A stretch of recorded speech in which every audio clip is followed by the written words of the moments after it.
Okay, I see that we are live now. Salome, can you see us? We can see, I can see Teju on the screen, so we are live.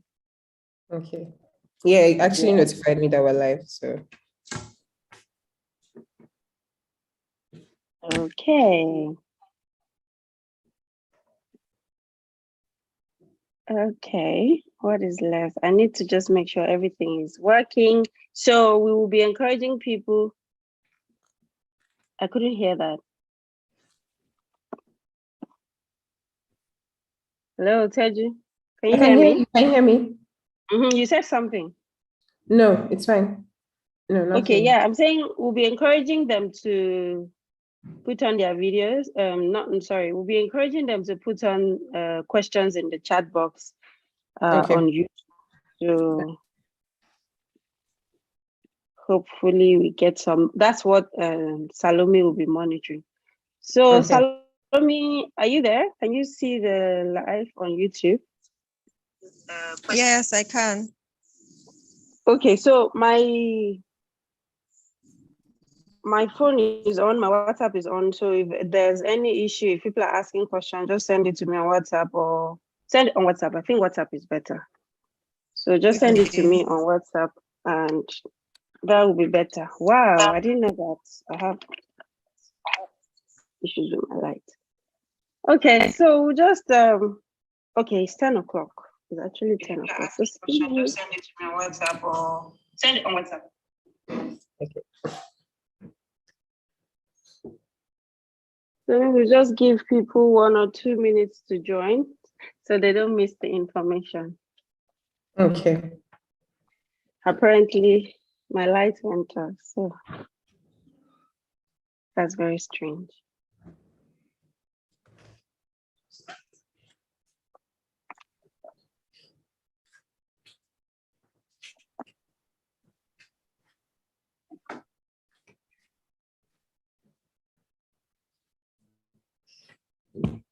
Okay, we have about 6 people currently watching us. Welcome. Hi, everyone. You're welcome to this session. We're just waiting for a few more minutes for people to join so we can start. Welcome. And you can introduce yourself in the chat box. Let's get to know you. Let's get to know where you're joining us from. What time is it at your location right now? And where are you joining us from? And what are you hoping to, achieve at the end of this session? It's going to help us to know how to direct our questions. I have my questions in preparation for Teju already, but your questions can also help answer certain, give responses to some vital information. We have like 9 people now, so let me see. This is 10:01. Teju, how long do you think we should wait? Depends on how long you have. I think we should give them till 5 minutes past 7. And then we can okay, so we have 4 minutes left so for people to join. I see we have like 11 people. Temitope, welcome from Nigeria. It's 7:01 p.m. here. I see that. Welcome, Temitope. Thanks for being on time. Okay, being early to event is very important because of time management. Our guest has a lot of things to do. And if we give her like 30 or 45 minutes, we have to show up on time so that we can get all the info that she's going to give us.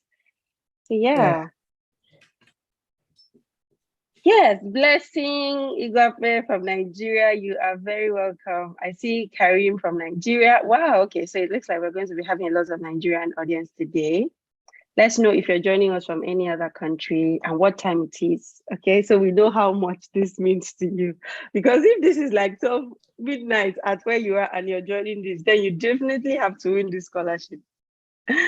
We have Chisom Chukwemeka from Nigeria. It's 7:02 p.m. Thank you, Chisom, for reminding us because we have just 2 minutes left to admit people and we're going to get started. Our guest gave us 5 minutes grace to admit people.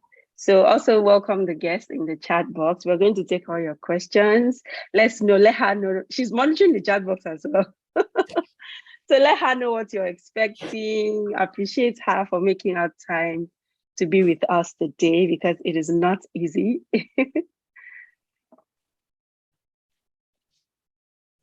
If you guys don't appreciate me, I'm going to take a leave. Please don't. Please don't go. I'm sure they appreciate you. But we want to see it. We want to see it in the comments. We want to see it. Okay. Thank you, Blessing. Yeah.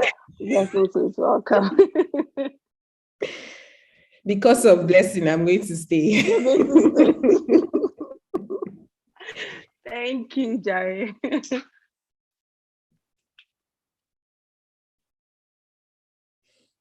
So we have just 2 minutes and we will get started. So we're getting some people. Welcome. If you're just joining us, welcome. You can introduce yourself in the chat box and let us know where you're joining us from, your country and what time it is.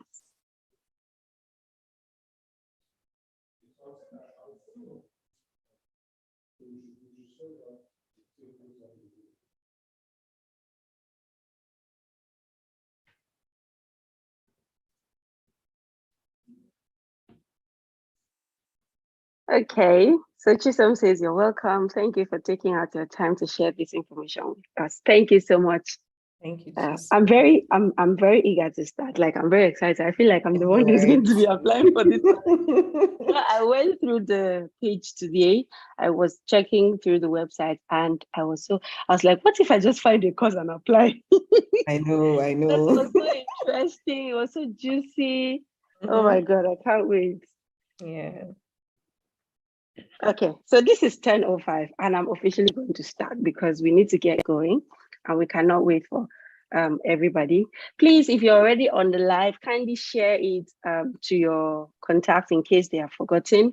Remind them that we are about to start and we are not going to wait for them any longer. This is already 5 minutes, and here at the Get Ahead community, we respect our time and we are always on time.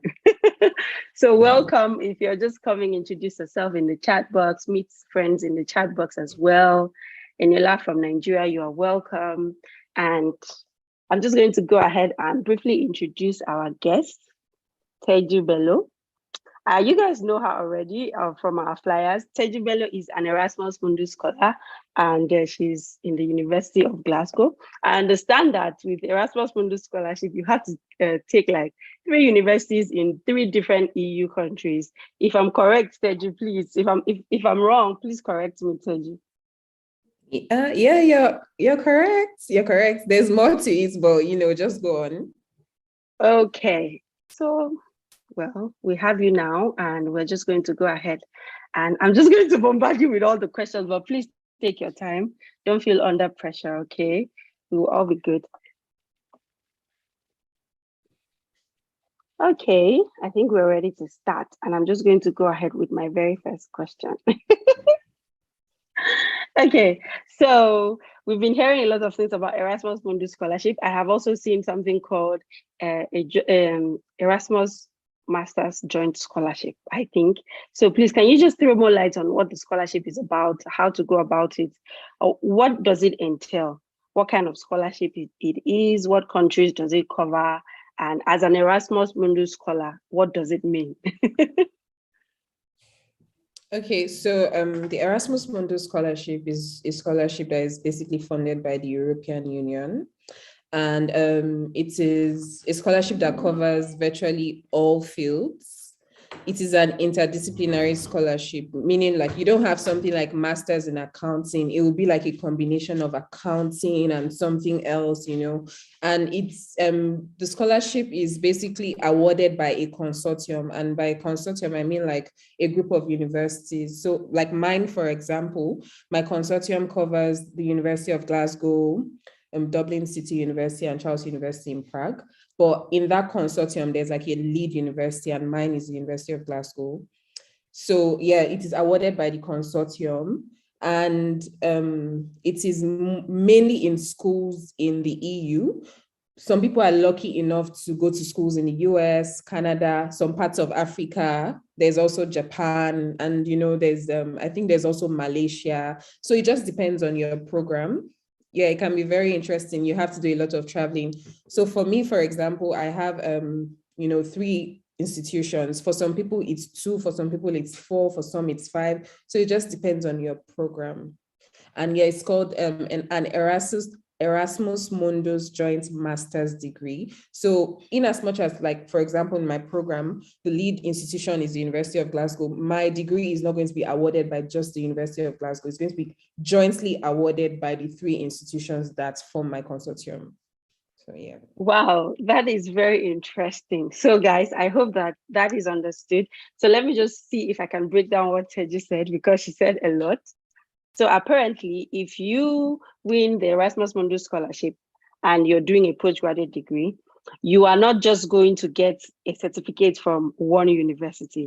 It will be a joint certificate from 3 different universities. And depending on your program, you have the option to select the universities you want to attend. So I want to believe that Teju selected the university she's attending right now. And it's so interesting because that means if I want to take on a master's degree on the Erasmus Mundus, I'm not just going to study, or let's say, law and politics. And it's not just going to be LLM in law and politics. It's going to be a joint master's program. It's going to be 2 degrees in one. I know that there are also like single degrees, which are like few options, but the majority is 2 degrees in one. It's like doing 2 master's degree. That is very interesting. Thank you so much, Teju, for shedding light on that. So I'm just going to progress to the next question. So we know that the scholarship is fully funded, and it is I actually thought it was majorly to universities in the EU, but now you have said it is in other parts. Like when I was browsing through today, I saw that some universities in South Africa are also partners. I saw a couple of other countries, which makes it very interesting. And I also saw that it is actually a scholarship for everybody, wherever you're from. You know, most times when we see scholarship opportunities, it is for citizens of developing countries, or, you know, those criteria are there. But for Erasmus Mundus, literally everybody from any country at all can apply. So that makes it very interesting. Could you please go ahead to just tell us the eligibility requirements? How or what would qualify me to apply for this scholarship? What are they looking for, and who is their ideal candidate? Basically, there's, in as much as it is like all the scholarships are awarded by the EU, like I said, it's consortium based. So the eligibility criteria for a particular program may differ from that of other programs, but basically you have to be a graduate. I think preferably those who graduate with a first class or 2-1, but then there are people who have graduated with 2-2 who got it. But obviously you have to make up for it, maybe from like your job experience, volunteering experience, maybe you've published papers in journals and all of that. So yeah, they want like people who have graduated from the university. Most times they would ask for you to have published a certain number of academic work in journals. Some would say even international journals. Some want you to have attended a certain number of conferences. Basically, I don't know, I can't really say for other programs, but for like my program, they asked for stuff like, my program did not ask for, I think, conferences also, but they asked for like you to have graduated, you know, with a certain degree and your job experience and all of that. So yeah, that's it. Interesting, and which makes this scholarship opportunity very interesting. I understand what Teju is trying to say, and let me know in the chat box if you understand what Teju is trying to say. And if you have any questions or anything you want us to clarify as we go on, please put it in the chat box, and you know that would help us. So what Teju is trying to say is Erasmus Mundus Scholarship, it is not like a lot of other scholarship, right? Let me just use Chivney Scholarship as an instance. There, when you go to Chivney Scholarship website, you would see a lot of you would see the eligibility criteria, and it is just on one page. They would show you eligibility criteria. We're looking for leaders, we're looking for this, we're looking for that. Anybody that meets that criteria can go for it. However, for Erasmus Mundus Scholarship, it depends on the program you choose. So at the end of this session, I am going to get the website, the link for the program, and paste it in the description box to this video, because I would also save this video and upload it on YouTube so that people who either joined us late or who are not here would have the opportunity to watch. Now, when you go to that website, you're going to search based on your course of interest. I always use law. Teju, shortly, you're going to tell us about your program because we want to know. In case it was your program that made you win this scholarship, maybe we can change career, people like us. So when you go to that website, you can search based on your area of interest and the courses that come up, the scholarship opportunities that come up under that area of interest. You will now click and check the eligibility criteria because different partners, different universities will have their peculiar requirements for you to be able to get in. I hope I got that clearly, Teji. Yes, you did. And so the way Erasmus Mundus, works, I think it's something that a lot of people just overlook, but I think this is what makes the scholarship very juicy. You can, so for example, if let me say I'm a civil engineer and I go to it's called a catalog. So the catalog basically shows you the list of all Erasmus programs. So for example, now, if I graduated with civil engineering, I can just go and type like civil engineering, or if there's something in civil engineering, let me say I'm interested in bridges, I just go type it on the search column of the catalog, and then it brings out every program that has to do with that field. And this is where it gets interesting. You're not like you're allowed to apply for up to 3 programs. So you're literally increasing your chances of being picked. Do you get? Wow, so for me, that for is example, interesting. So for me, for example, I applied for just 1 because I knew that was what I wanted. But if for example, you check like 5 programs and you see, okay, for program 1, I have just 2 of the criteria. Well, let me just try it. And then you see others that you have more chances. Just go ahead and apply. You're allowed to apply for 3. So go ahead and apply. There are people who are lucky enough to get all 3. Some get 2, some get just 1, some get none. So, like your chances are increased, and that's something that is really good. Yeah, like I always tell people on the channel, if you follow us on this channel, in fact, if you're watching us and you have not subscribed to the channel, I really don't know what you're doing with your life. You're wasting your time. Subscribe to this channel and turn on post notification so that whenever I post a new video, you will be the first to know. I always say it on this channel, the more opportunities you apply for, the more chances you stand to get. So imagine that one scholarship alone gives you up to 3 opportunities. If you don't get the first one, you might get the second one, or you might as well get the third one. Some people even get all. I think this is very closely related to what Commonwealth Shared Scholarship offers, because Commonwealth Shared gives you opportunity to apply, I think, up to 7 opportunities. If you do not know, if you do not know what I'm talking about, Commonwealth Shared Scholarship, I did an extensive video with a Commonwealth Shared Scholar on this channel. That is why you should be joining us. So you can, after this session, you can go ahead and look out. So imagine you apply for Erasmus Mundus Scholarship. It gives you 3 opportunities. You apply for Commonwealth Shared Scholarship and it gives you up to 7, 8 opportunities. That is like 10 opportunities you've applied for. And if God is on your side, you can literally just get 1. You need just 1 to get going. So thank you so much, Teju. I see here in the comment section, they're saying they understand. Go, Teju. Thank you for being here. So yes, thank you. Well, I am very interested in knowing a lot more about your program. Before we go straight to other questions, can you give us an idea? Give us what program are you doing? What schools are they? And just give us a brief detail about your program. So my program is called IMSIS, that is International Masters in Security, Intelligence and Strategic Studies. So it's just like an intersection of everything security, everything relating to intelligence, and then strategic studies. There's a bit of international relations. There's also global security. It's something that is really broad. And that was one of the reasons why I went for mine, because it was like I was going to eat my cake and have it. I was going to know a bit of everything, which is just perfect for me. And the universities are University of Glasgow. I also went to Dublin City University, and now I'm going to Charles University in Prague this September.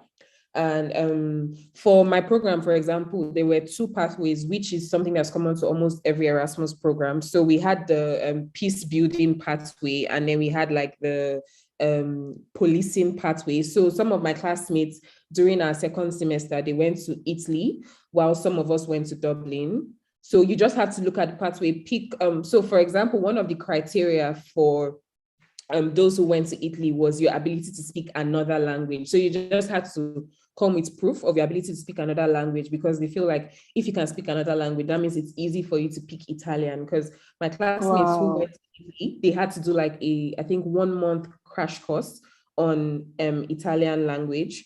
So yeah, and then while those of us who went to Dublin, obviously Ireland is an English-speaking country, so we didn't need to learn any language. So yeah, like a lot of programs offer that option. And then there are other extracurricular activities like summer school. So like my program, for example, we had a summer school which took place in Germany. We had one which took place in Italy. We had one which took place in Wales, another one in Ireland. There are just a lot of them. So when it was time for us to start applying for summer schools, we just had to do some kind of motivation letter. So you pick like your top 3 choices, and then you write a motivation letter, and then they select the, like some of them had limited slots. So they pick the amount of students that they want and assign them to those summer schools. There's also internship opportunities. Trust me. Wait, I have a question, Teju. Are you people going to school or you are touring the world? Please, I want to understand. What kind of scholarship will give you all these opportunities? I'm very tempted right now. Are you sure I will not apply? You should. There's a lot. There's one that has to do with law. Honestly, you get to do both of them at the same time. While I tell people that it sounds really rosy, it has its own, just when you feel like you're settling into a country, then you have to get up again and move. It has both its advantages or disadvantages, but honestly, it's a beautiful experience. Right now, I've gotten the opportunity to live in 2 countries. I'm going to my 3rd. I have like an internship waiting for me as well. So, all those kind of things, like, it's just really beautiful. And yeah, I think that's basically it about my program. I've had the opportunity to meet, I think even last semester, we did like a study tour to Northern Ireland to understand like the peace process there. It was really good. We got to meet some of the people who were actually involved in, the fighting in Northern Ireland.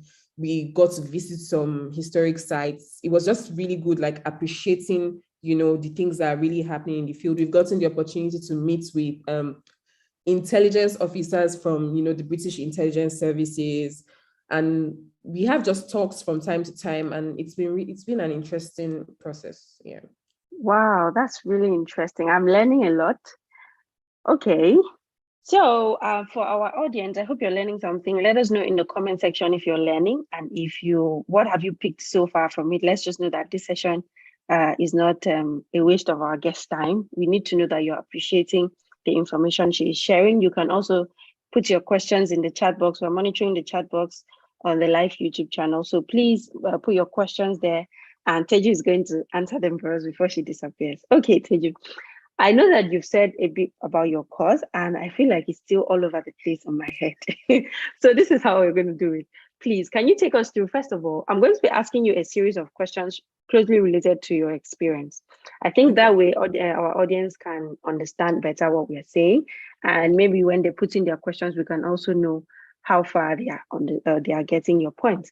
Tell us first, how did you discover this scholarship? When you are done answering this one, I'll ask the next one. Okay, so I had always known I wanted to, get a scholarship. So I had tried one, it didn't work out. So my antenna was everywhere. I was looking for opportunities. And one day I was just scrolling through Instagram. One thing about me, my Instagram, I'm very particular about learning stuff from like certain pages and all of that. So I was just scrolling through, and then I just saw the scholarship. I was like, which one is this one? I've not heard about it before.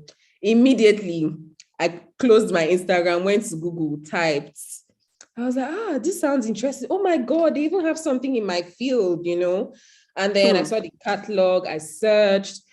Unfortunately for me, it was just 2 courses that were kind of in my field. That's the one I'm doing now. And then there was one on international law of global security. So I was like, this is nice. How about, let me just go ahead and apply for it. So I had to, of course, go through the eligibility. Then I saw that I was eligible to apply. And then another thing I did was I started to hunt for people who had gone through my program before. So I found someone. Yeah, I found someone. Wait. How did you hunt? How did you do that hunting? Tell me. So I saw a picture. So they have that placard that you hold to say you're an awardee and all of that. So I saw a picture. Yeah. I just kept going through all the pictures, and I went through comment section to see people that maybe they will appreciate their pictures being posted there. Then this particular person, I did see her comment, and I just messaged her immediately. And I was like, And I introduced myself and I said, oh, I saw you're an awardee. Oh, what program are you studying? She told me what program she was studying. I was like, oh my God, that's my field. Is it okay for Wow. me to have your number? And she was kind enough to, share her number with me. Immediately, I messaged her on WhatsApp. And this was like as early as maybe 2020. And this was like way before the application cycle for 2021 that was about to be open. So I just wanted to, start ahead. So I had her on my contacts and that was it. And then after a while, I noticed that it was open. This was very close to the deadline because, like I said, I was also applying for other opportunities. And then I saw that it was close to the deadline. Immediately, I had to get to write my essay. So one thing about the application process for my program, it wasn't I'll tell you, for some programs, there's like first interview, second interview. You have to write your essay first. You have to do that. So for my program, it was basically just gain admission into the university first. And when you gain admission, they can now consider you for the scholarship opportunity. So when I was applying, I indicated that I wanted to be considered for, the opportunity and everything. So after like a week or two, I got my admission. Then not too long after, I think so I applied at the end of January. By like first week of February, I had gotten the email saying, I had gotten the admission. It was conditional because they had asked for English language tests, which of course I wasn't going to invest in without knowing that I had gotten that opportunity. So immediately they told me it was a conditional offer. And I had to ask them like, oh, but I have my WAEC results. Is it okay for me to use? And they were like, oh, sure, you can use it. So I made use of my WAEC results. Thank you for saying that. Sorry for cutting you. Yeah. But this year, if I've been getting like $1 every time somebody asks me, Couscous, this school is asking me for IELTS, what should I do? I would have been rich by now. In fact, my sister, I have made a lot of videos showing people alternative requirements. Okay, now you have heard from a scholar. Okay, let's go ahead. Yeah. So for some schools, they might tell you your WAEC results shouldn't be older than 10 years or whatever, but I would always advise people to go ahead and just send that email, ask them. The worst that will happen is they'll say no. And if they say yes, you've saved yourself almost 80-something thousand naira. So they said I could use my WAEC. Immediately I uploaded that. They converted my my offer to an unconditional one. And then after about 2 months, they emailed me to say I had gotten the scholarship, and I was like, oh my God, just like that. So, I got the scholarship. Wow. But for some programs... Wait, Teju, wait. You said that some programs have first application, interview, which I know. Mm-hmm. I think I know a scholar whose program had multiple stages of interview. Yeah. Yours, are you saying that when you applied for admission in the university, you indicated that you want the scholarship and that was it? Yes. So basically, in the Catalogue, there's a form, right? So instead of just typing my statement of purpose into, how every school you have to create like a, should I say, portal for yourself? Something like that. Yes. So instead of me just typing my statement of purpose into like my application portal, I typed it into my Erasmus Mundus application form and submitted that form as a PDF. I don't know if you understand. So instead of me, the part where they say upload, write your statement of purpose, I just skipped that part. And then when I was adding my attachment, that's like my BSc certificates, my references, I attached that Erasmus Mundus form, which had my statement of purpose in it, because there's a space for statement of purpose in the Erasmus Mundus form. So I attached that. So that was how they were able to see that I was also applying. So it was basically like I applied for two of them at the same time. Yeah. So you used one statement of purpose to apply for both the university and the scholarship. Yes. Wow, that's very interesting. But when I was writing my statement of purpose, I wrote it like someone who was applying for a scholarship. Because I think they asked for like leadership experience. They were very keen on like your work experience and all of that. So I made sure like my statement of purpose, they also asked like what, something about what motivated me to even go into that field in the first place. Yeah. So, I made sure that was what my statement of purpose was about. And like, I also spoke about stuff I was willing to bring to the departments, how I was willing to bring my expertise to my cohort and all of that. So yeah, that was basically what I did. Wow, that's very So it was like a interesting. application. Yeah. So to our audience, as you have heard, so there is no strict route to Erasmus Mundus Scholarship. It depends Absolutely. on the program that you select. So for the program that Teju selected, she was able to, in the process of making a university application, she was able to apply for the scholarship through her personal statement, by tailoring her personal statement to reflect that, oh, I want Erasmus Mundus Scholarship. I know that this session is strictly for Erasmus Mundus Scholarship, but I just want to share as much information as I can. I remember that a friend of mine who also got, in fact, I get a lot of questions with regards to Commonwealth Shared Scholarship. It follows a similar, process. And students, I get people asking me, oh, Kuseme, how do I signify my interest that I want the scholarship? If you want to apply for any scholarship at all in a university, I think the very first thing while submitting your personal statement or while submitting your application, there's usually places in application forms for university that they'll ask you any other information. Do you have any other information? Or there are places that they'll ask you who is funding this program. And probably you would say maybe personal funding, family funding, because you are not yet sure of a scholarship or you have applied and you've not gotten feedback. Use that opportunity to say, oh, I have identified so and so scholarship in this university. And I feel when you go through the eligibility requirements and you see that you meet them, just let them know that you would like to be considered for this opportunity.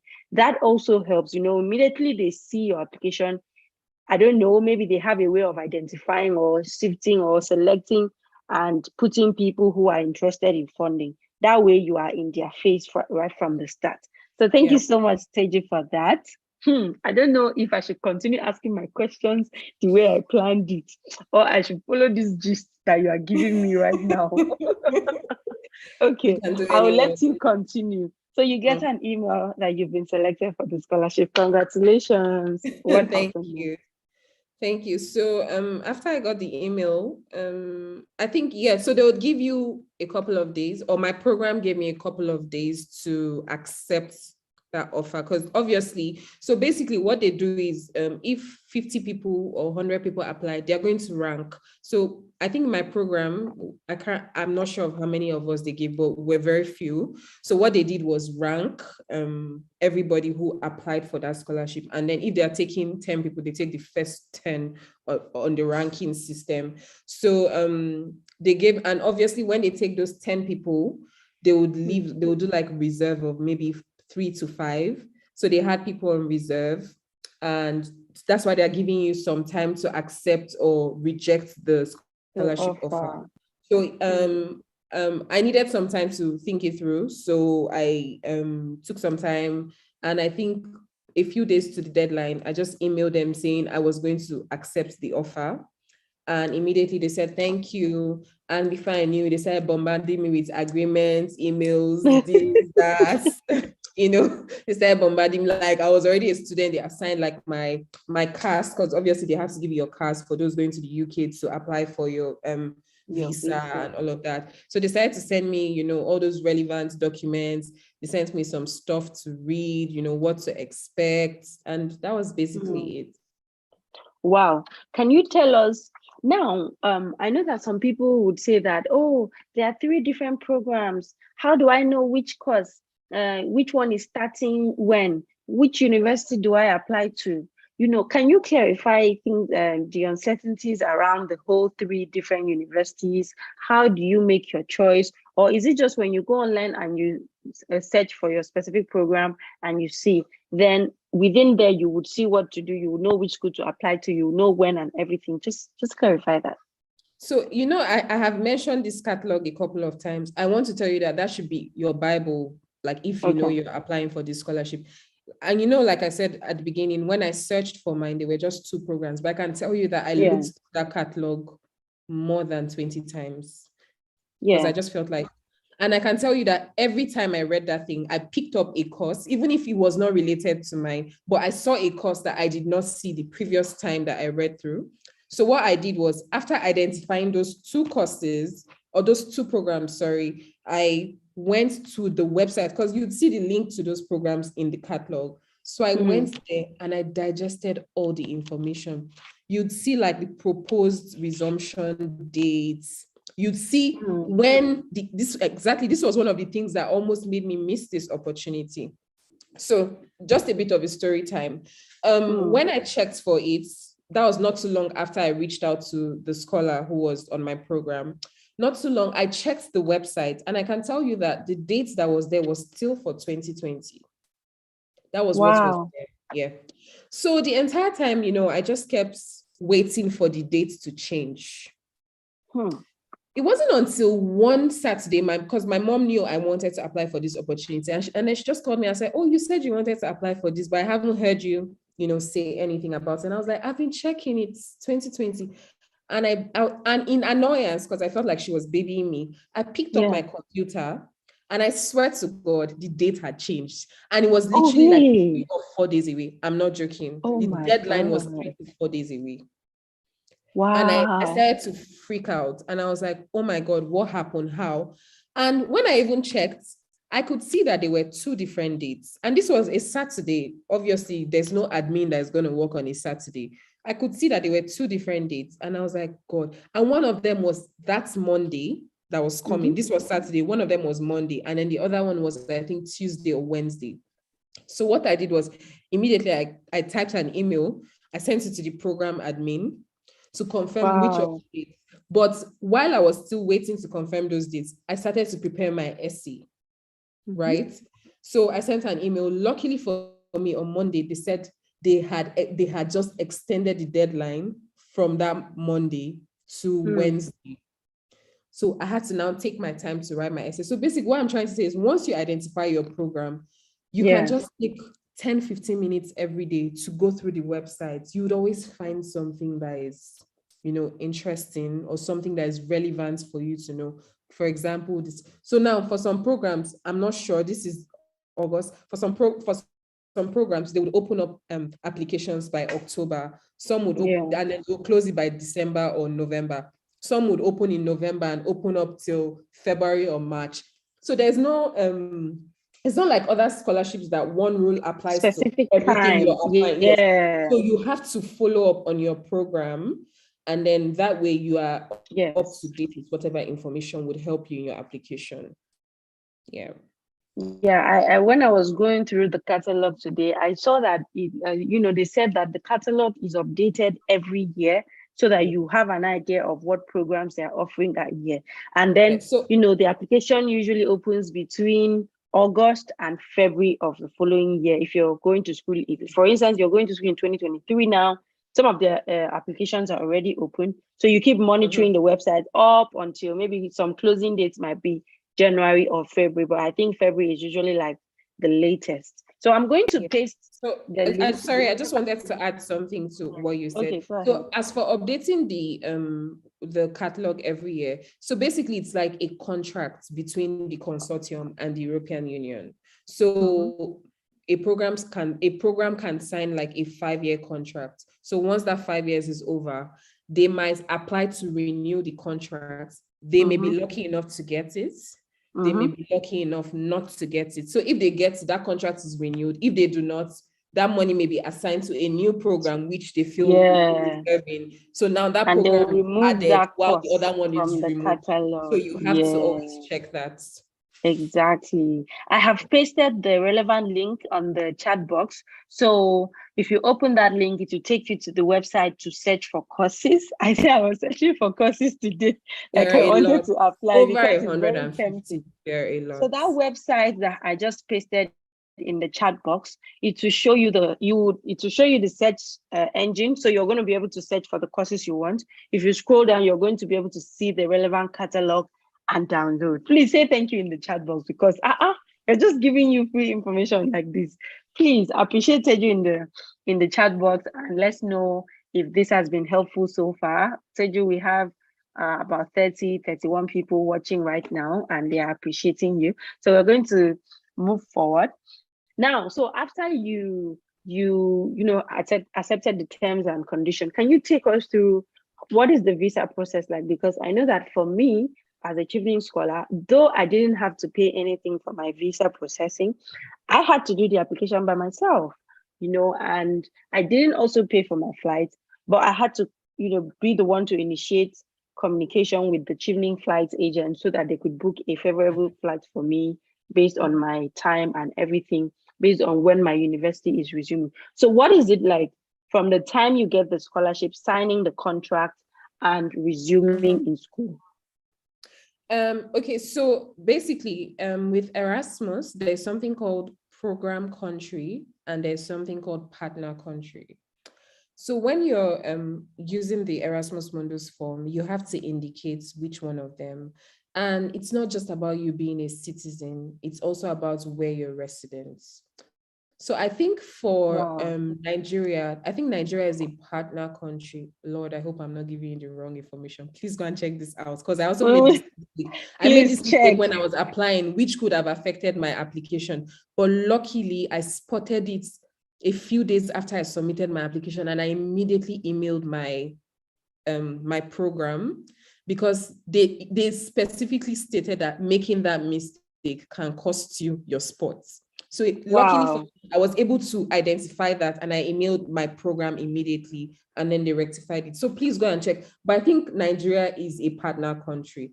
So basically, you choose, when you're applying, you choose which one of them. So now, after they offer you the scholarship, you are expected to, so now, like, for example, the deadline for my application was 27th January, right?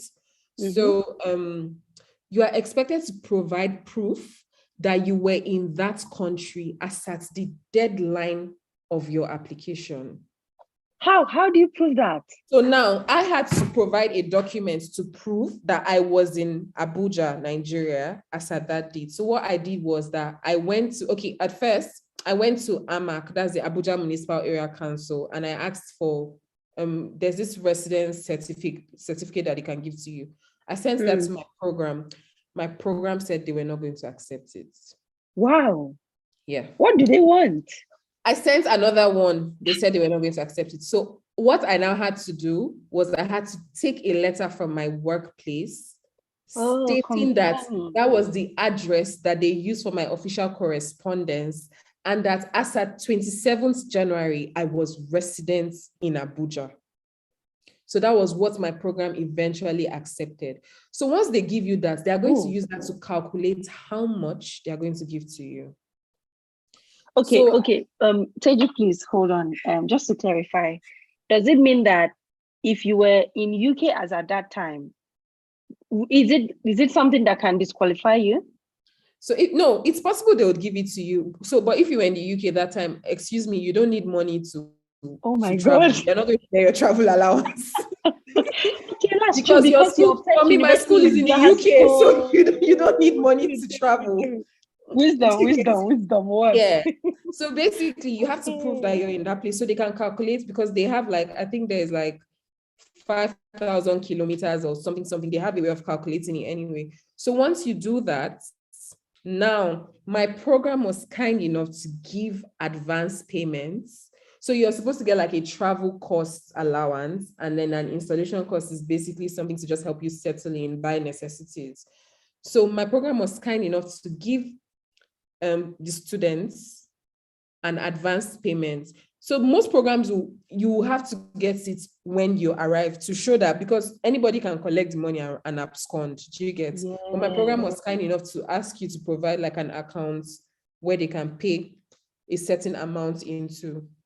Wow. So when they pay you that, when they pay you that, you can now use it to process your visa and all of that. Yeah. Now you have to listen carefully to this visa process, because Lord, it is not funny. It is very strenuous. Okay. So, just before you go ahead for the I just want to make one comment. I have noticed that I don't know if it is program specific, but the Erasmus Mundus Scholarship, I'm saying this to my audience actually. We have talked about a lot of scholarships on this channel, but every time I think about Erasmus Mundus Scholarship, I think about how they treat their scholars, the welfare. How many? I can't count how many scholarships is going to give you money in advance. Usually, the Yeah. normal practice is you use your money to process the visa, to Absolutely. process your flight. And when you arrive in the country or of your university, they now reimburse you. That's what is usually done. And, during COVID, some scholarships, because some people had travel restrictions, they started paying scholars, whose school had resumed and they were unable to travel. They started paying scholars at the country rate.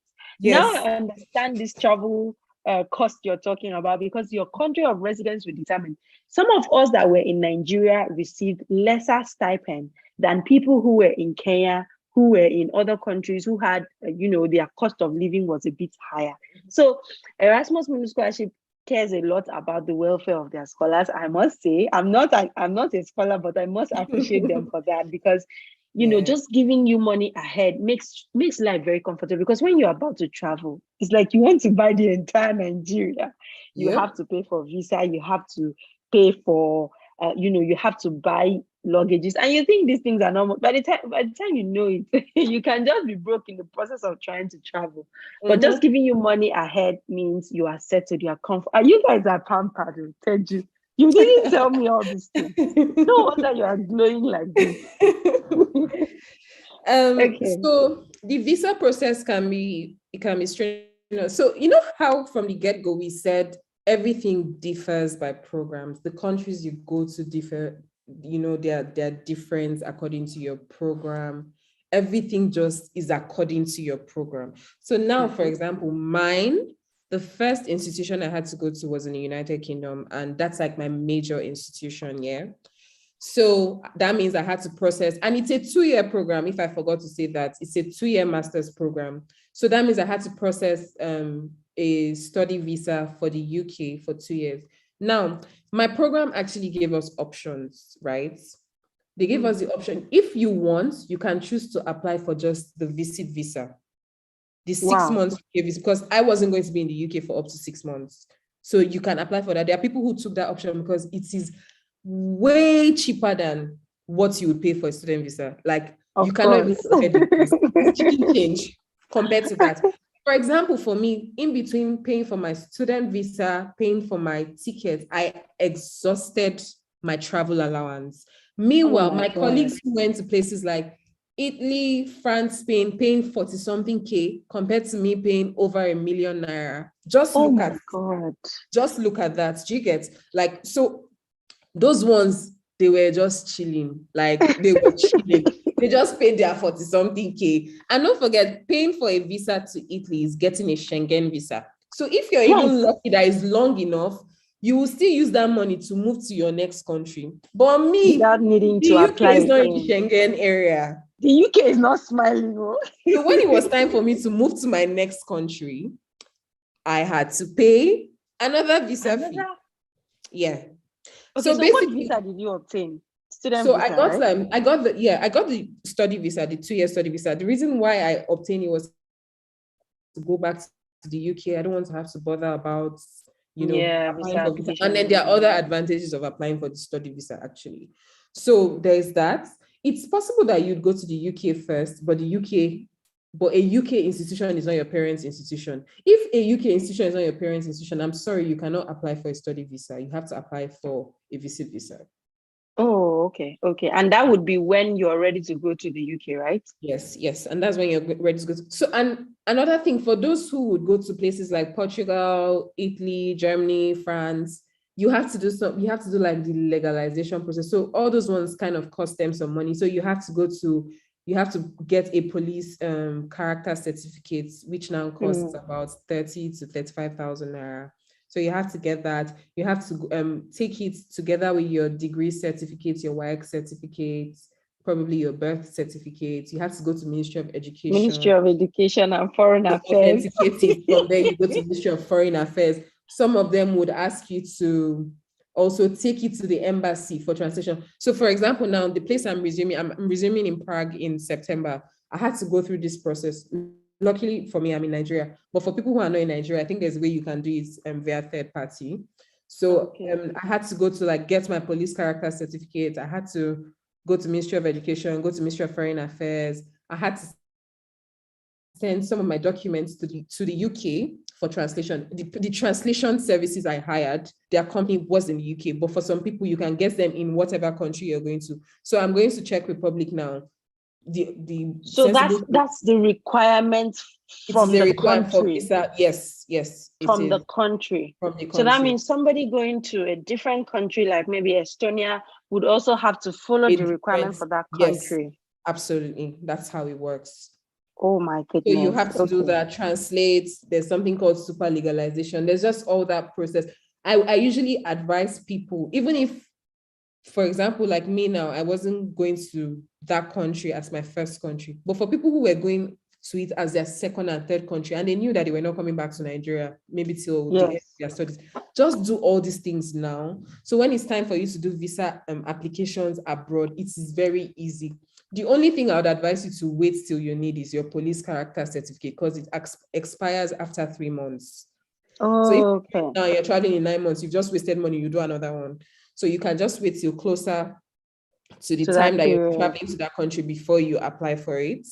So so my UK visa application, I had to do it myself. Once you get that travel, in fact, all visas, all the visas for Erasmus, you have to do it by yourself. The only thing is, if you're experiencing any delays or you're having issues with your visa process, we have like a program officer that you can reach out to. She has liaison with all the embassies. Special so people, definitely expedite things special people, EU government children. Yeah, actually, you have to take advantage of it, because this period I'm in Nigeria, I've had like visa issues twice, and I can tell you, the moment I sent her an email, the embassies are calling me to say, I'm like, okay. So you have to take advantage of that. That is if you're traveling for a study-related issue. Do you understand? So you can reach out to the program officer to tell her, oh, I'm having issues with this. There are people who maybe lost their passports while they got to Europe, or they had issues getting their permits or something. All you have to do is reach out to her and she would answer you. This program officer is the person in Nigeria or in the country you intend to go to? EU in Nigeria. She works with EU in Nigeria. Then your ticket as well, you have to go ahead and book. Obviously, there are airlines that offer like student discount. There's also this thing we have, Erasmus Students Network. So it has like a card that gives you access to discounts to certain airlines. But they're not airlines in Nigeria anyway. They're just airlines that travel within Europe. So you through that, you can get like cheaper airline deals. And that's basically it. Wow. Pay for everything. For programs that special people. For programs that did not give their students advance payments, like I said, mine was thoughtful enough. For programs that did not give their students advance payments, those who could not afford to, fund their travel had to take loans. And then as soon as the thing is, once you enter, just be sure that you get your money. In a few days, you get your money. So once you get your money, you just pay back whoever you're owing, and that's it. Thank you so much, Teju. You have shared a lot. And it's always very good to get this inside information. Because somebody like me, if I wanted to advise another person on how to go about the scholarship, I could never give as much detail as you, because you are the beneficiary. So thank you so much. This information is very helpful. Just to recap on the visa process, if I get anything wrong, please stop me and correct me, just to ensure that I understand what you're saying. So for the visa process, when you have been offered the scholarship, some programs will give you a travel allowance, which will help you be able to apply for the visa, book your flight. Others will not, would only give you when you arrive at your university, and they will reimburse you. And the visa you apply for would depend on the first country you are going to, the university you're going to. And for Teju, it was UK, because she was going to University of Glasgow. And because she didn't have to stay there for more than 6 months, she had an option to either apply for a study visa or a visit visa. Now a study visa of up to 2 years is more expensive than a visit visa. So people applied based on their preference. Now, also the country you want to, because you have to go to 3 different countries. She is going to go to her third country, which is Czech Republic, if I'm correct, in September. So the country you're going to would determine what kind of process your visa would be like, the documents they will ask for. For instance, if you're going to the UK, they don't need to legalize your undergraduate degree. But if you're going to other countries that want that, you have to do that. So according to Teju now, if you're going to those other countries that would ask for those things, it is preferable you do them while you are living, because some people may not come back to Nigeria throughout the duration of their program. What else did I miss? I think I got everything. And then she said, for countries who need police report, police report expires within 3 months. So if you are going to a country that will need police reports, you may need to delay on that and get it when it is closer to the time that you want to go. I have retentive memory. Come on. Thank you so much. Okay, so that's a lot of information. Thank you. Very, very helpful. So we are getting in the comment section. This is very informative. Thank you so much, Teju. And they said we should save the video. So yes, they are really gaining a lot. I think I saw a few questions. So I'm just going to try and answer and ask you those questions before we move forward, because I have plenty of questions. So which question did I see just now?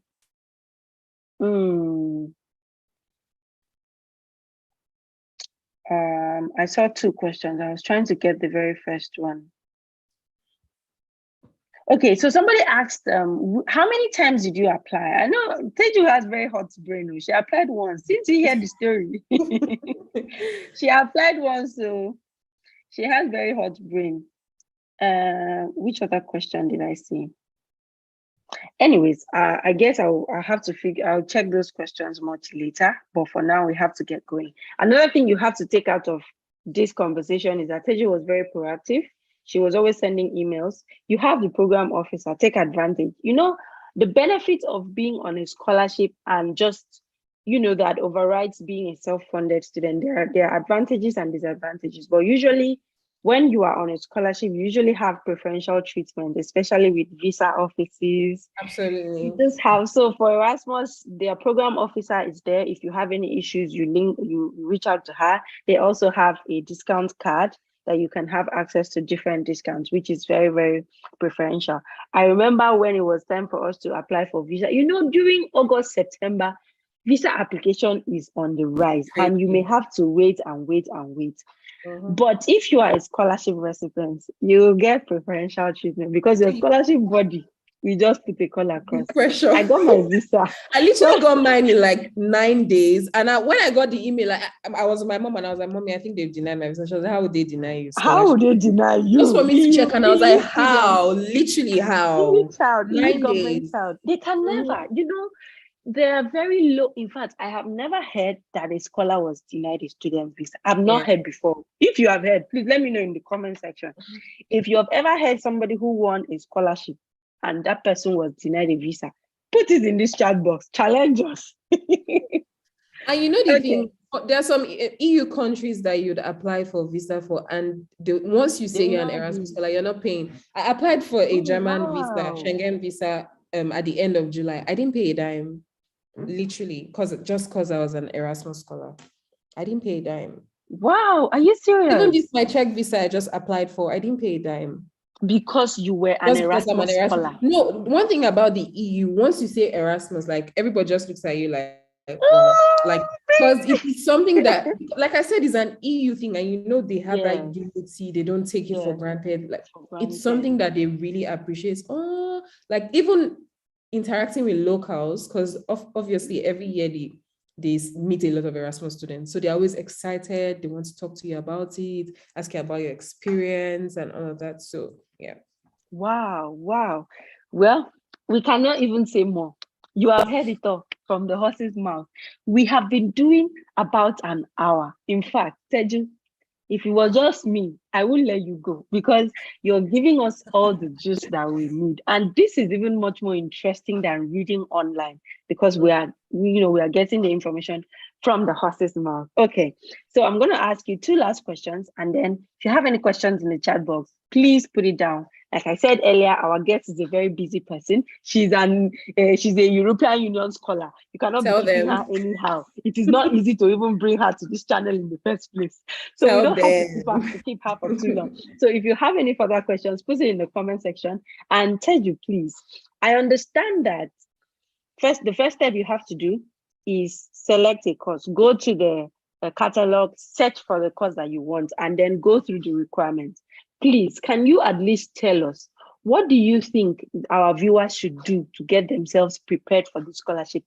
I had a question like, who is their ideal scholar? But because they have different requirements, that might not really address the issue. But what do you think our viewers should do to get themselves ready to apply for this scholarship? I know somebody asked, is the scholarship open already? And just to quickly answer, the scholarship usually, because there are different programs in different universities with different partners, you have to first go to the catalog. I have pasted the link to the catalog in this chat box like twice already. I'm still going to paste it again. When you visit that catalog, search for the course. Some courses may be open now. Some programs may be open. Others may open in September or October. But within now and January of 2023, if you want to school during 2023-2024 academic session, then you should make your application during this period. And when Teju was in her application process, if she had any confusions, she always sent an email. It's like you, Teju, you like emails too. Me, I like sending emails too because I cannot be confused. So Teju, please go ahead and tell them how they should get themselves prepared. Some people are watching us now and they may not have a lot of work experience. How many years of work experience did you have before applying? I had about 5 years of work experience. Okay. Can you tell us, also as you're answering this question, also add those that don't have up to 5 years of work experience. Those that don't even have experience at all, what should they do to be eligible to apply or to stand a chance to win any of the programs out there? Yeah. So the first thing I would say, for those who are still in school, maybe they're undergraduate students here watching us, for those who are still in school, I'll tell you, this is literally the best time to start positioning yourself for like global opportunities. Make sure you graduate with good grades. I can tell you, for people who graduated with maybe, I don't want to sound somehow, but let's say grades that are considered not so good, I can tell you that they make up for it by things that they do after school. So now that you have the opportunity to have good grades, please try to get them. For those who have graduated, it's not enough for you to say you don't have work experience. I'm sorry, you need to have that. And if you do not have that, what have you done? If you maybe graduated 1 year ago, your NYSC, what did you do? Were you just going to one PPA to go and sit down? What difference did you make? Do you get? Like, what difference did you make? Because this is something people don't know. Scholarships are investments. It is not, I'm looking for people that cannot afford, let me help them. It is not, sorry, they are investments. These people want to look at you 15, 10 years down the line and say, this girl is doing so well. We were the ones that sponsored her education. They want to brag with you. Do you understand? So if you have to start preparing yourself for those opportunities. So basically, to be an ideal Erasmus candidate, you have to have your grades. Then after having your grades, you have to have like very good work experience, relevant work experience. So for example, if you graduated with, if you studied marketing in school, okay, did you start to work in the marketing field? If you deviated to, let me say, HR, okay, and now you want to do your master's in the HR field, that's very, very good because you have the work experience to back up your reason for choosing to study HR. Do you understand? So it's not that, okay, I went to school, immediately I finished school, I did master's, now I want to do master's again. Like, it doesn't exactly make sense. I'm sorry to say, it doesn't exactly add up. You have to have that reason. Like, what is that thing that's pushing you to get extra things? There are people who are Erasmus scholars now, they have their masters from before. But if you look at it, they worked with that masters because it's not about you just going to school back to back. You're doing something with the knowledge that you have acquired. For people who do not have any work experience, you would see that they were volunteering. People take volunteering for granted in Nigeria, but see, it's not something you should take for granted if you're looking for scholarships. Like, a lot of them were volunteering, even if they were not working as, what would I call it, as HR people. You'd see them volunteering in that space. That shows that they deeply have an interest in that field. Okay, if you're not volunteering, something that most Erasmus programs look out for is how many academic papers you have published. It is something that a lot of Erasmus programs look out for. For me, I had not published any academic paper. But I know one thing that made me stand out was my work experience. That one, you cannot take it away from me. I used that because I knew that was something I had. So I used that for my application. Like I used it very much because I knew that was basically the only thing I had to show. I had not attended any conference. Some of them would ask you how many conferences you've attended. Wow. Are you for Yes. real? Yes. They would ask you how many conferences you've attended. So it's not just a thing of, oh, I have this degree. It's not just about having the degree in the past or whatever. What have you done with that degree? For some people, you'd see it's little things that they did as student presidents. What do they call them? All these like students unions in school, Student or union, yeah, departmental leadership unions. positions. It's just maybe their leadership in those places shows that they have that ability to, progress and all of that. Then there's also, I've spoken about volunteer internships. Hey, that is one of the things that help a lot of people to get the Erasmus scholarship. Internships. In Nigeria, we take you go and do IT.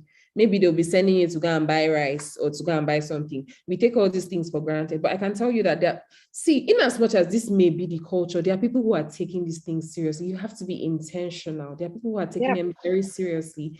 And those experiences that they are picking up during those periods of time, they are using it to project themselves. So basically, your internships, your volunteering experiences, your work experiences, your academic background, what else? The grace of God, of course, is there. So yeah, I think that's basically, once you have those things, there are people who graduate like fresh students. I know someone from last year who had not even done NYC. But because of how he carried himself in school, the experiences he did not just go to school to go and get his certificate. Yeah. He did those extra things in school. That was what made him stand out as an applicant. He passed through the school and the school passed through. That was what made him stand out as an applicant. So yeah, that's basically it. Interesting. Thank you so much, Teju. Apparently, my light has gone off because it's 1 hour, but I know that we have gotten a lot from here. Yeah. Just give me some minutes. Let me switch on my light again. Okay. That's it.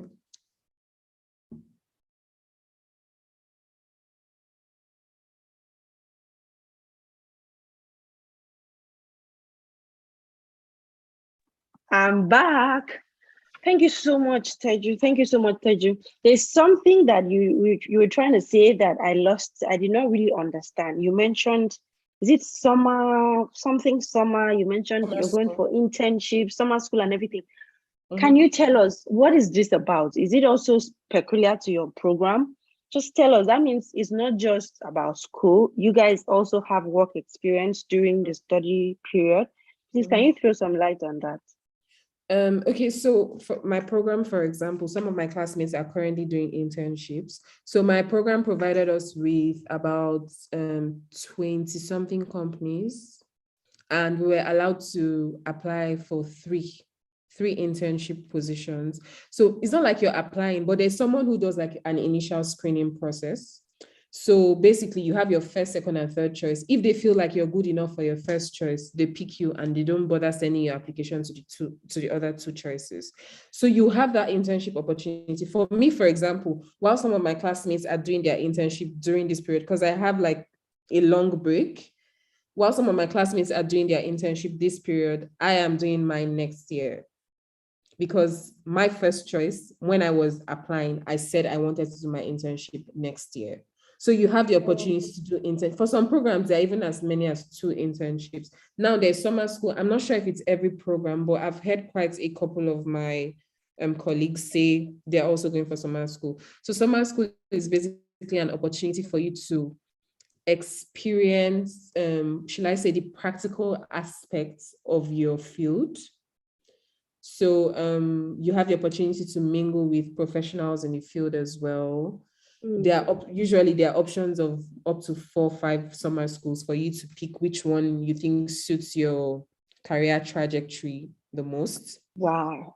Yeah, so you pick, for example, mine, I chose the one in Germany, and I had the opportunity to go for that, but my visa didn't come out in time, so I wasn't able to make it for that trip. So I emailed my program and they have moved my trip to next year so I can join the next cohorts to go next year. So yeah, it's just basically giving you the opportunity to. So mine, for example, it was going to be about writing intelligence briefs, like hands-on practical about my field, away from the read your books, discuss in class. This one is like hands-on practical, you're writing briefs, you're discussing, you're doing like oral briefs, just to get a feel of what to expect in your field. Yeah, interesting.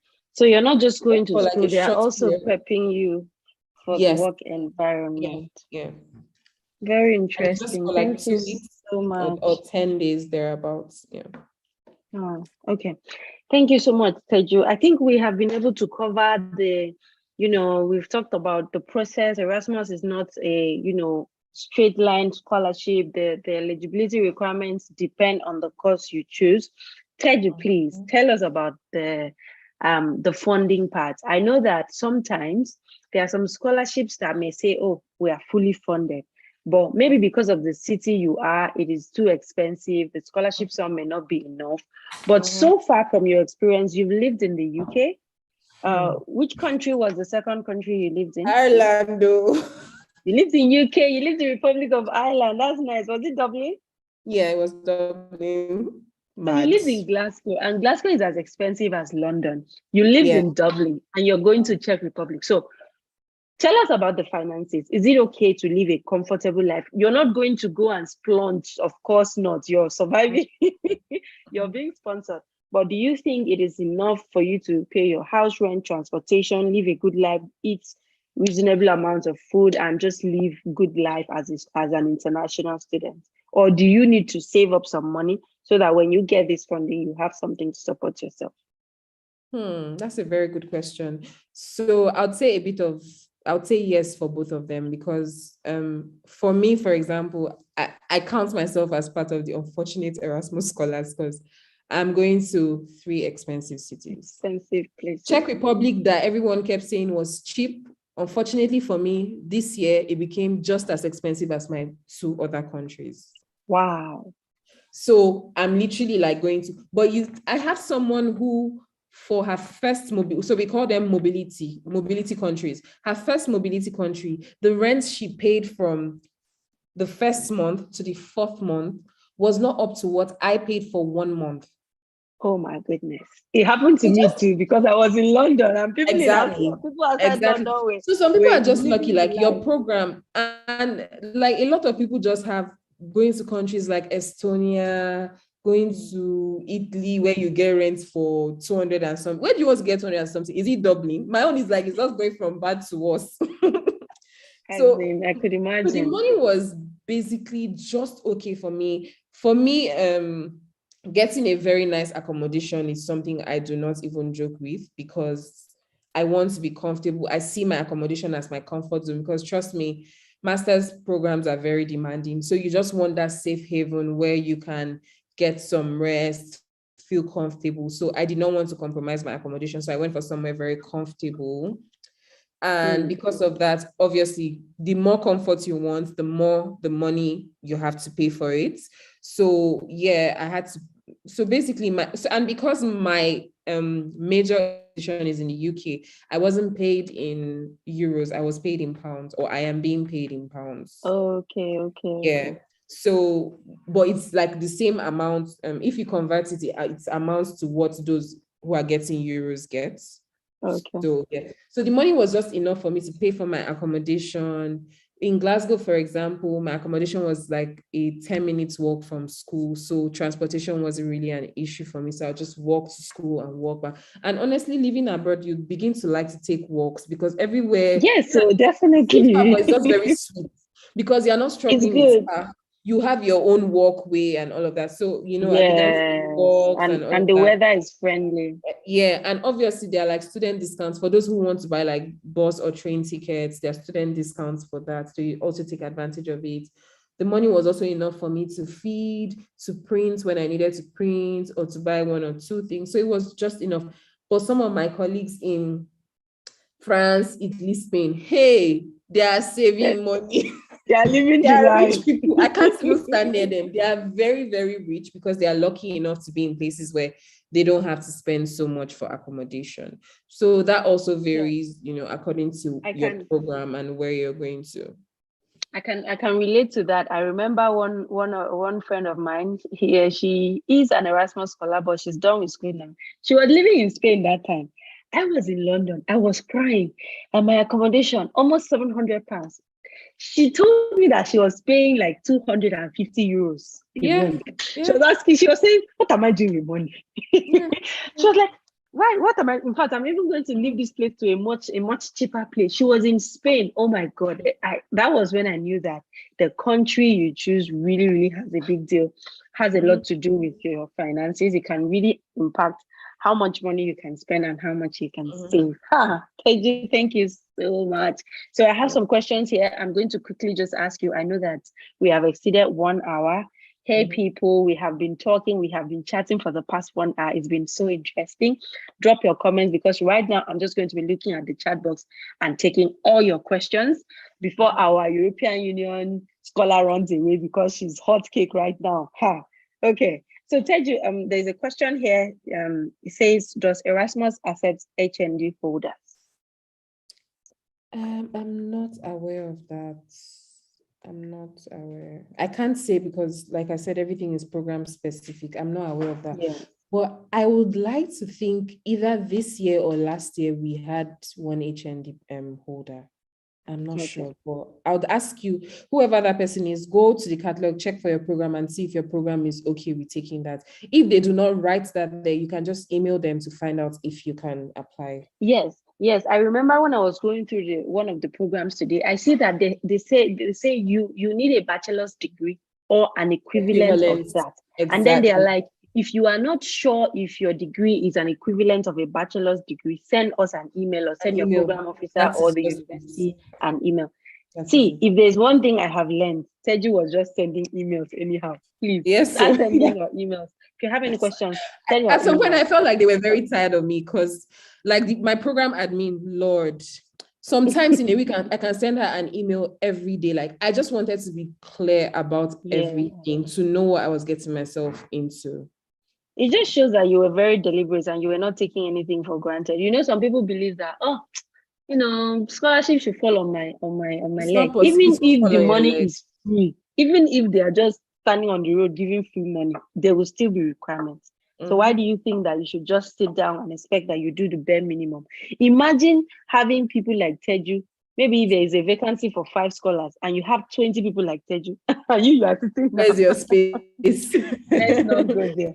Yeah. Okay, so the next question is this question that is very, very important, and I am very happy for this question. I almost asked you, but this person beats me to it. So I know the answer already. So it says, after the Erasmus Scholarship, is it compulsory to go back to your home country? It's not, though. It's not compulsory at all. As a matter of fact, you can, I think, depending on the kind of visas you acquired, in the course of your program, most of those countries offer like 1 year post-study work visa, 2 years post-study work visa. I've also heard that Netherlands even specifically has a visa that it uses to take in Erasmus scholars. So no, you don't have to go back to your country. Wow. Is that not a jackpot? This person, is that not a jackpot? No, it's good for you to have opportunities, but usually some people might want to come back to Nigeria. But it's like, as humans, if they say don't go here, you just want to be. It's like, that's exactly what happened to me. Just give us, don't tell us don't go back. Just let it be. If we want to go back, it's our country. It's our country. If we want to go back, we'll go back. Yeah. So the freedom is very good. It just shows that they care about you, because I understand that a lot of programs that demand that students return to their country, they get a lot of resistance from those people, because when you go abroad and see the kind of life people are living, you just want to ease into that life, and all of a sudden you remember that you have to go back to your country, and it's like, what did I get myself into? Yeah. But it's very good to know that this is open. So you see, you are limitless as an Erasmus scholar. Okay. Somebody from a question from Annie. She says, he or she says, how many years is Teju's program for? I know Teju has answered this. Teju's program is for 2 years. Okay, so Teju, please, can you throw more light on why your program is 2 years, and is there an option for a 1-year degree? And if you know anything about Erasmus Scholarship for undergrads, maybe you can just say something about that as well. Because I know that as I was reading through, I saw that the opportunity is available for both undergraduate, masters, and even PhD. Whatever information you have around that would be helpful. So for the undergrad one, I don't think Nigerians are eligible. It's Europeans. So basically what happens is a particular year or semester during their study, they swap like students. So you can get to do like a semester in a university in the US, in Canada, in any part of the world. It's called like an Erasmus semester. So it's not available to an us. Exchange program. Yes, that is exactly what is an exchange program. Then for masters, it's 2 years. Like every master's degree program is 2 years. For PhD, I'm not very sure that there are lots of opportunities for Erasmus. I think they are very limited to certain fields, and it's based on availability. What else? Yeah, so the reason why it's 2 years, for my program, for example, I'm kind of lucky. I've been on break for a while now. Meanwhile, like how many months? Teju, like how many months? Tell us. I see that your face is glowing. Tell us now. I've been on break for a very long time, but some of my colleagues, they've been crying about school. I cannot relate because I'm on break. So it depends on what your program is. My program gave me this long break because we just had like our first semester, second semester. My third semester, like I said, it's supposed to be like for internship. But because I am not interning this semester, I'm doing next summer, so I'm free. Then I start my next semester, that finishes. So I now also have like my dissertation period / internship if I want. So yeah. So the only thing that they gave us for this summer period was supposed to be summer school, and that's it. You're free. Okay, nice. And that summer school you're taking next year, right? Yeah, I'm taking next year. For some programs, I can tell you for most programs, like whenever I tell my members of my cohort that I'm still on break, they're like, how? They cannot understand it, because I can tell you 99% of them have been in school this period. Those who had break maybe 1 month, and that was it. Yeah, and I want to believe that is also the internship part and the summer schools where they're trying to incorporate experience. It's not like 1 year master's that is just choked up with lectures. Yeah. Or when it's 2 years, they are able to spread it, and then you are able to get work experience in the process. And most of the time, when you are studying and you get an internship in the process, it is a leeway to get into that company to work. So it is always very easy. If you get an internship, you can be able to, or you may be automatically considered for an opening, or they may just keep your resume so that whenever there's an opening, they will consider you, they'll interview you, and it is easier to get into that organization. So that means as an Erasmus scholar, you may even, whatever visa you are on, if you decide to, get an internship in an organization, and then you are able to get an opportunity, a job offer, then good for you. Good for you. But I know Teju is coming back to Nigeria. She loves Nigeria. I love Nigeria so much. Serving the country. I'm a patriotic person. All right, Teju, thank you so much. In fact, guys, Teju has been speaking to us for about 1 hour, 20 minutes. Please appreciate her in the comments. In fact, this has been very mind-blowing. Well, if you people come and say that me I'm an Erasmus scholar next year, don't come for me, because this is very juicy. I love good things. I might decide to go for it. If not that, maybe my brain is not ready for school again. But with all this internship and summer school I'm hearing, I can do it, because I need that Schengen visa. And there's something I want to tell you guys. Nigeria stands as the second country with the highest number of Erasmus scholars. I can tell you that we have like a group for current Erasmus scholars, even prospective scholars on Facebook. It's called EMA Nigeria page. I can tell you that page is on fire. Even applicants from Pakistan, all over the world, you see them coming to that page because you get a lot of information, most especially when applications are open and like me, I'm in school now. I know when applications for my program is going to open. So all I have to do is info the admin, and the admin posts it there. So even if you miss out information from the catalog, you can get something from the Facebook page. So I'd advise you guys to follow that. We also, what is the name of the page? EMA Nigeria. It's on Facebook. EMA Nigeria, yeah.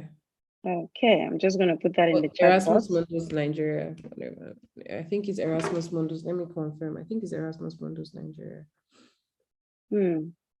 Very interesting. So get first-hand information from there. Then Erasmus Mundus Nigeria is the name of the page. Yeah, I've confirmed that. Then on that page as well, there is a guide, like a step-by-step guide to help applicants to, even for writing your essays and all of that. There's like a step-by-step guide. So you can also get the guide from that page. I can tell you that pages like this from countries like Ghana and all of that, they also use it to help their applicants. And this year alone, Erasmus for Nigeria, we had over 200 scholars. Yeah. Wow, Erasmus is very generous. Honestly, the budget for Erasmus in a year or for 5 years or so is more than budget for Nigeria. Jesus is Lord. Yeah. They are not stingy. I'm not joking. They are not stingy. They will, so far as you merit it, you are going to get it. So I'd advise you guys to give it a go, especially the fact that you can cast your lot into 3 different places. Do you know what that means? That is a beautiful opportunity. That is a lot of opportunities, like I told them earlier. Yeah, somebody's asking here, is it possible to get IELTS waived? I know that this person must have come a bit later. So Teju's university had requested for IELTS, but she was able to present her WAEC certificate and they were able to waive that requirement for her. So yes, it is very possible for you to save your money from writing IELTS.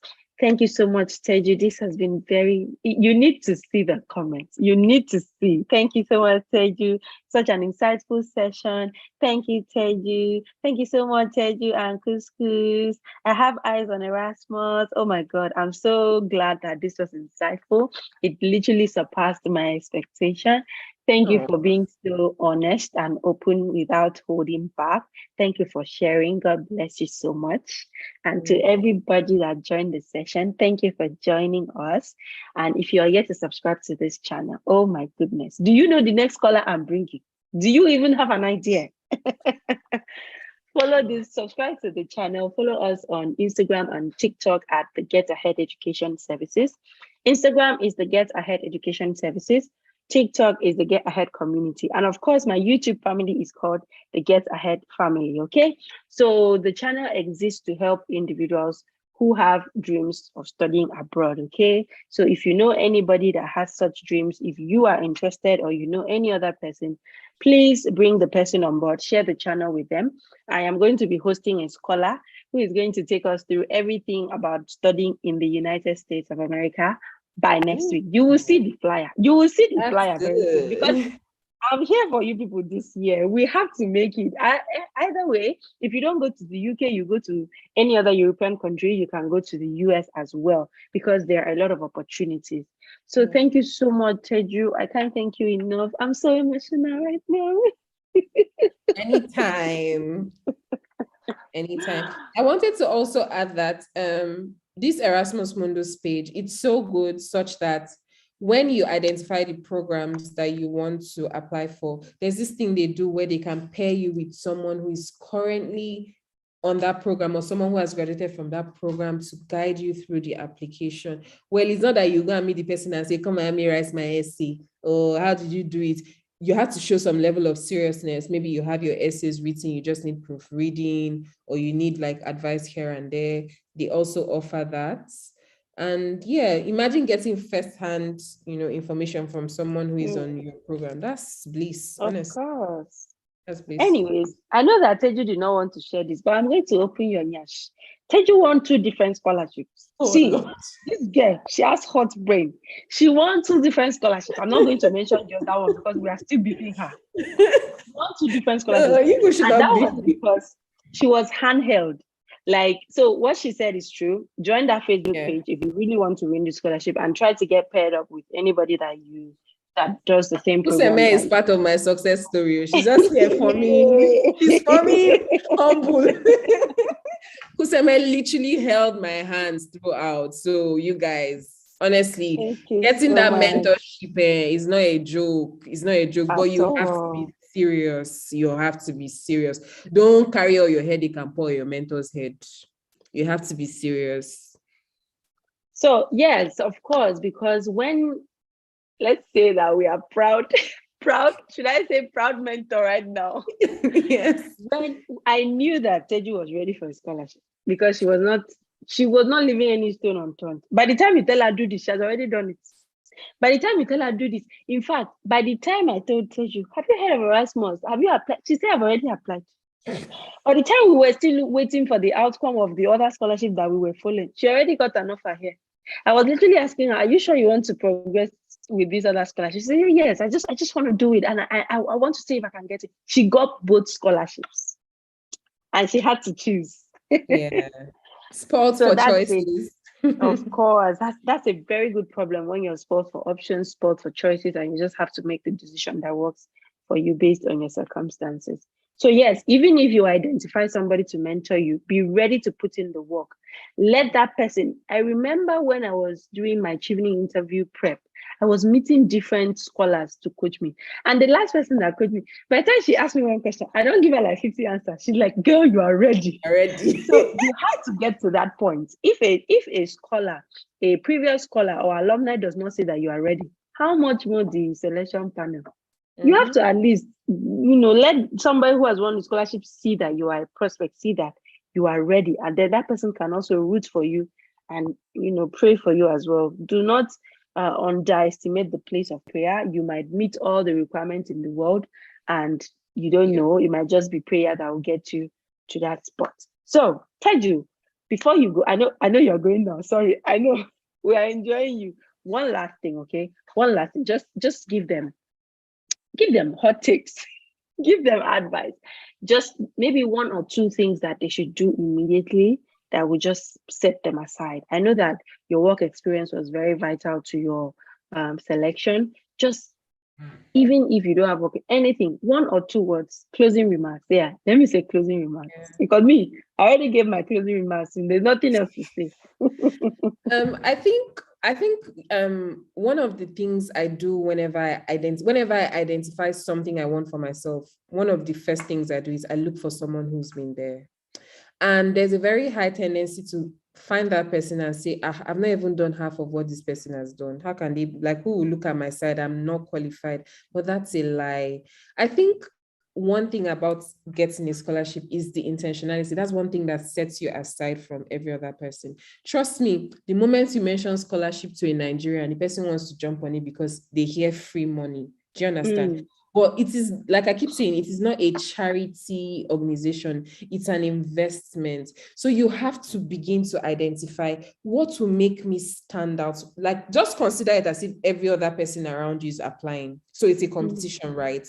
So you have to start asking yourself, what makes me stand out from every other candidate? What's that extra thing? You'll be shocked. It's just one very tiny thing you do.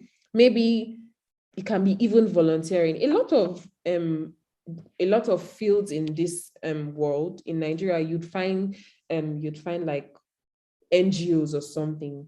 You can just volunteer there. From there, you can even find someone who would stand as a referee for you. You have to be very careful about your references. I am telling you, you would be shocked that you would just tell someone, sir, please help me write my reference. And he will just go and write one kind of thing that would just one-liner reference. Telling you, it will just spoil your application. So that's another thing. Like my program, for example, they were very particular about academic reference. So if you're one of those that have not been talking to your lecturer since you left, you can start to rekindle that relationship.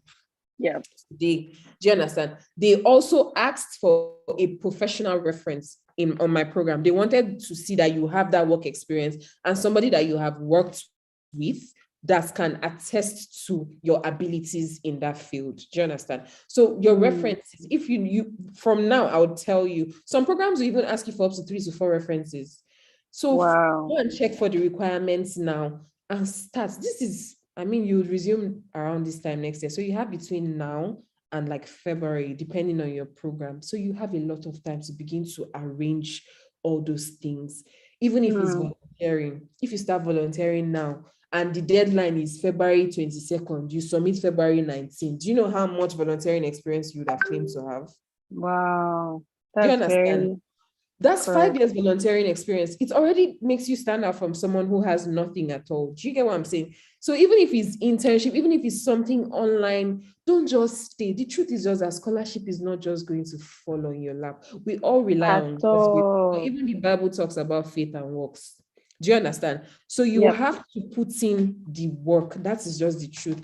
Just do all those things. Be intentional. Let it be like I can tell you that when I started applying for scholarships, there was no passing day that I did not do something to inch me closer to getting the scholarship every day. Even at the point where I had already secured one scholarship, I still wanted that other one. I was still doing things to move me closer to getting the other one.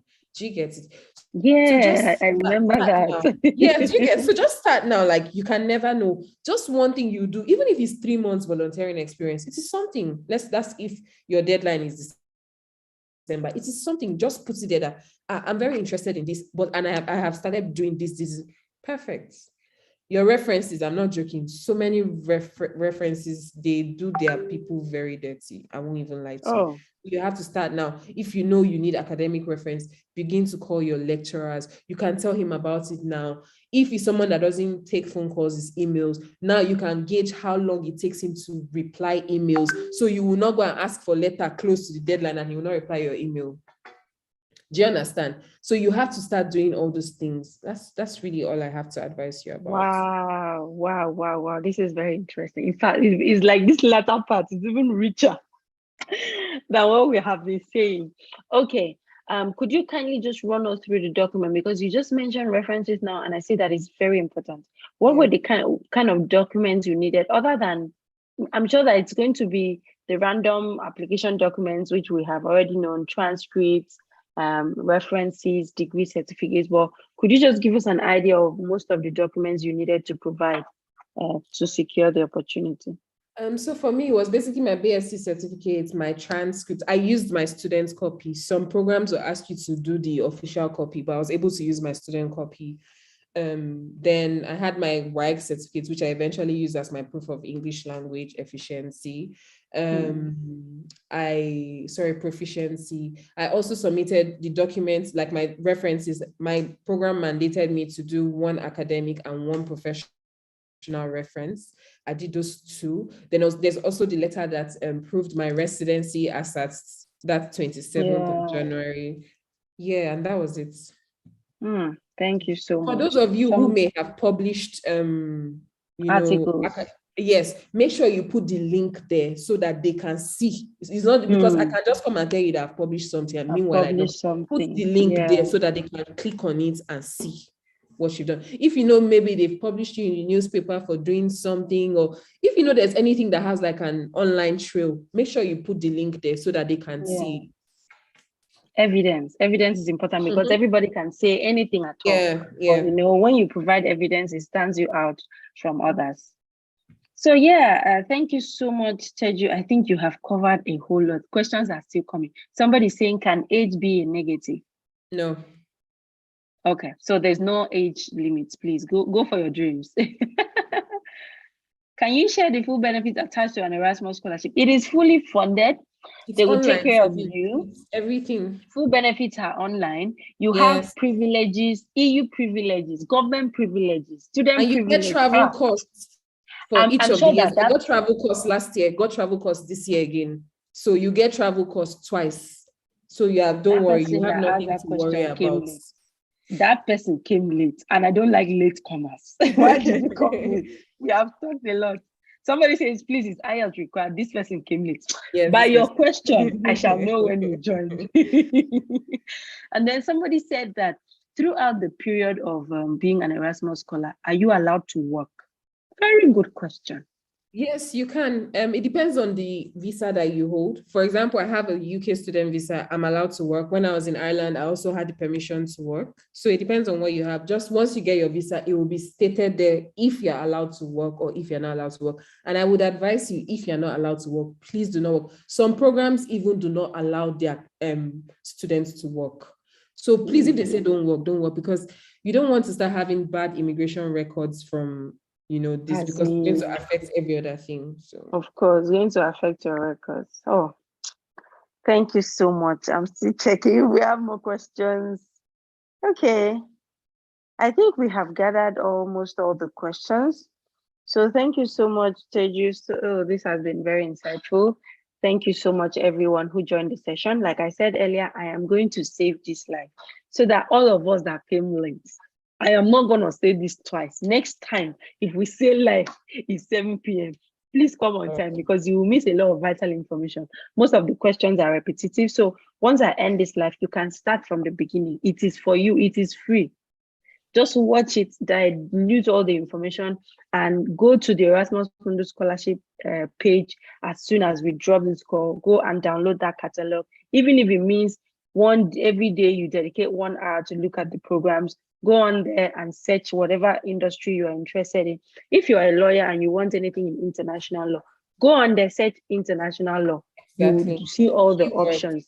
Yeah. So it will guide you. That is exactly the first step you have to take. The first step you have to take in identifying and winning this scholarship is go to the website, browse for the course option available to you. If you see like 10 different courses that are available to you, open them up and go through the options and narrow down and identify which one meets which one do I prefer, which countries are the courses offered, which universities, and maybe also consider the countries with language barrier, so that it will not be so difficult for you. I remember an Erasmus Scholar that went to France first.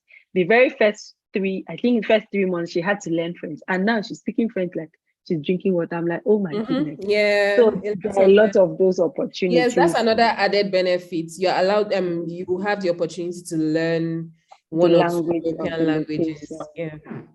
Oh no.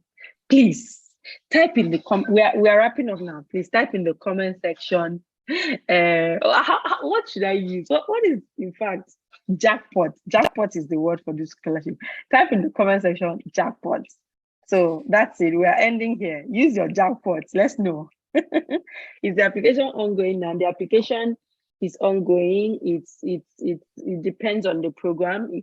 If you check, some programs might be already open. Some might be open in September, some might be open in October, up until February of the following year. So type in the comment section jackpot and let's know that this session has been beneficial to you.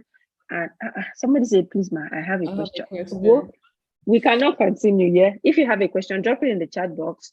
I will keep answering the questions. It is my channel. It is our channel. You always have access to this video, okay? You can always share this video. You can always drop questions. If I cannot answer, I go hold Teju. She go answer for me. So I am seeing a lot of jackpots here. Thank you so much, everybody that joined. Atere John, Sandra, Ogechi, Abiodu, Adeyemi, all the people typing jackpots. Karim, I see your chat a lot. Thank you, Teju. You rock. Jackpot. So can someone travel with his or her partner?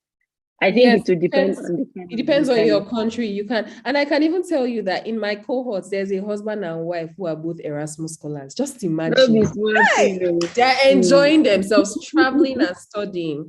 You can do the money, living the life. I'm telling you. Bring your partner on board. You can travel your partner. Yeah, you can. Yeah. And I think most EU countries have very friendly immigration system. So you don't have a problem. Teju, to be honest, I have to let you go. Otherwise, you will finish your time in this place.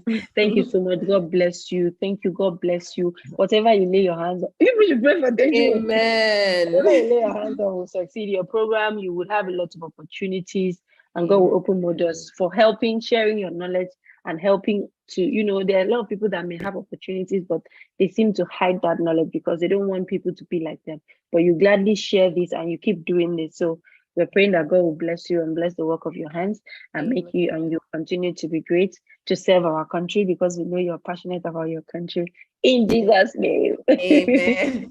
All right. Okay. Thank you so much. Thank you. Bye. Bye.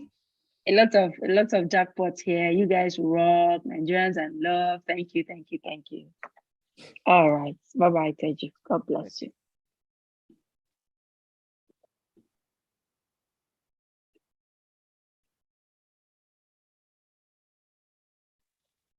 Okay, my people, you have seen, you have heard, we've seen, we've heard, we've conquered. I wish you all the best, and yeah, share this video. If you're not subscribed to the channel, why are you not subscribed to the channel? You see, you don't want to miss all this juicy information.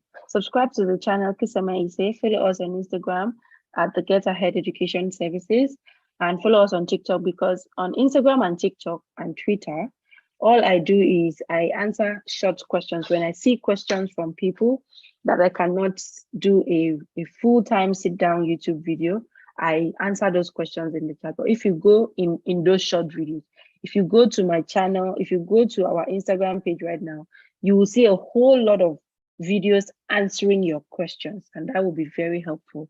So that's why you should stay updated with us, follow us, and God bless you all for joining. Thank you so much. I wish you all the very best, and I pray that as you've dedicated your time to watch a session like this, you will get the fruits of it and the reward that comes with it.